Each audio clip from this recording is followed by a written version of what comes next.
বছর পরে আসলাম, খুব সুন্দর লাগছে জায়গাটা। তো মায়ের থেকে রিভিউ নিই, মায়ের কেমন লাগছে।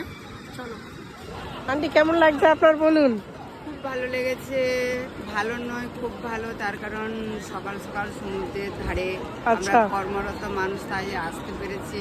তার জন্য হারবার লাইফকে অনেক অনেক থ্যাংক ইউ। হারবার লাইফ না করলে আমরা এই দীঘা, পুরী এত ঘন ঘন আসা যেত না। আজ তো 6 বছরে 7 বছরে খুব ভালো আমরা ভ্যাকেশন অফার পাচ্ছি। আর সব থেকে আরো যেটা ভ্যাকেশন পাচ্ছি, মানুষ দেখা হতো, হ্যাঁ বিভিন্ন জায়গার মানুষ বসে। তোমার কেমন লাগছে? খুব ভালো, খুব সূর্য পোষ দিয়েছো? হ্যাঁ, এতদিন এসছি নিজেরা, এখন তো বিভিন্ন জায়গার মানুষ আছে। সূর্য পোষ দিয়েছে মা, ব্যাস ভীষণ খুশি। দীঘাতে এসে সূর্য পোষ দিয়ে ফটো তোলা মানে আলাদাই খুশি। দীঘার সূর্য, বাড়ির সূর্য অনেক আলাদা না? খুব সুন্দর সকালের ওয়েদার, খুব সুন্দর লাগছে। আর এখানে এত টুরিস্ট এত ভোরবেলা আসে, মানে আমার মনে হচ্ছিল যেন রাতে ওরা এখানেই থেকে যায়।